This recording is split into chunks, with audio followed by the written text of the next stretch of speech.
और सत्संग केवल परमात्मा ही बता सकते हैं। वो परमात्मा 600 वर्ष पहले आकर के हमें सत्संग बताया करते थे, ज्ञान दिया करते थे उस अपनी अमृत वाणी से, सच्चिदानंद घन ब्रह्म की वाणी से। तो उस समय हम स्वीकार नहीं कर सके क्योंकि हम अशिक्षित थे। और जो एक ब्राह्मण वर्ग शिक्षा का अधिकारी था, उनकी बुद्धि वहां तक पहुंच नहीं पाई क्योंकि वो काल भगवान से प्रेरित रहे और परमात्मा का विरोध करवा दिया, ये कहकर कि कबीर अशिक्षित है, ये संस्कृत भाषा नहीं जानता है, ये ऊट पटांग बोल रहा है, ये झूठ बोल रहा है। परमात्मा कहा करते थे, गुण तीनों की भक्ति में ये भूल पड़ो संसार, कहें कबीर निज नाम बिना कैसे उतरो पार। तीन देव की जो करते भक्ति, उनकी कदे ना होवे मुक्ति। आज से लगभग 600 वर्ष पहले ये शब्द बोलना कि तीन देवता ब्रह्मा विष्णु महेश जी की जो भक्ति करते हैं उनका कभी मोक्ष नहीं हो सकता। पुण्यात्माओं, 600 वर्ष पहले ये बात कहना अपनी मौत को आमंत्रण देना होता था, अपनी मौत को निमंत्रण था। लेकिन वो तो अविनाशी थे, वो तो परमात्मा थे और उन्होंने उस समय ये शब्द बोले थे और ऐसा घोर विरोध किया था उस मालिक की। उन लीलाओं को जो पढ़ते हैं आंखों से आंसू नहीं सूखते, ऐसे जुल्म गुजारे थे उस परम पिता के ऊपर, हमारे भगवान अपने पिता के ऊपर। अब जो विरोध कर रहे थे वो भी उसी के बच्चे, ब्राह्मण काजी मुल्ला, उसी परमात्मा के बच्चे हैं। उस परमेश्वर ने किसी को भी दुराशीष नहीं दी, नहीं तो वो समर्थ शक्ति, वो हमारे पिता ना होते तो उनको बहुत कुछ दंड दे देते, ऐसा दे देते पूछो मत।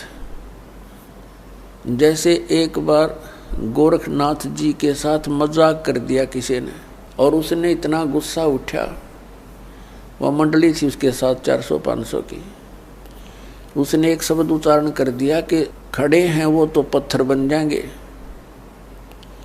और बैठे हैं वो सिद्ध।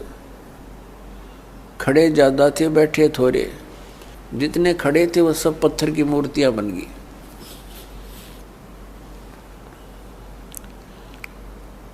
तो ये तो समर्थ हैं, कुछ भी कर सकते थे, लेकिन अपना पिता अपने बच्चों का अहित नहीं कर सकता, चाहे उसको वो कुछ भी कितना दुखी कर ले।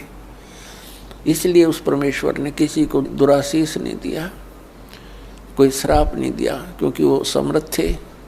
उनको मालूम है कि ये मेरे ही बच्चे काल की भांग पी के मेरे शत्रु बन गए। उस समय अपनी समर्थता का प्रमाण दिया। इसी सत्य कहने के कारण उस परमात्मा को जेरे कुएं में डाल दिया। एक बहुत पहले 200-200 फुट नीचे गहरा जल होता था कुओं में, और जेरा कुआं वो होता था जो नीचे से उसका पानी खत्म हो जाता था और काफी गहरा हो जाता था। उसमें डाल दिया। ऊपर से झाड़, बोझड़े, कांटेदार छड़े, कंकर, पत्थर, रेत से भर दिया। एक शेख तकी नाम के एक जलील व्यक्ति ने, वो मुसलमान था, मुसलमान राजा दिल्ली का बादशाह सिकंदर लोदी था, और शेख तकी उसका धार्मिक पीर था सिकंदर लोदी राजा का। मुसलमानों को इकट्ठा कर लेता था, राजा के सामने नारे लगवा देता था। राजा पब्लिक को देखकर घबरा जाता था और फिर वो मनमानी सजा दिया करते थे।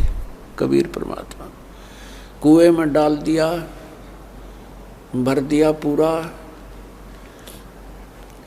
और कुछ देर के बाद वो गए सिकंदर लोधी के पास। परमात्मा कबीर देव जी राजा के पास उनके महल में एक कमरे में विराजमान मिले, क्योंकि वो समर्थ थे, वो पूर्ण ब्रह्म हैं, वो समर्थ हैं।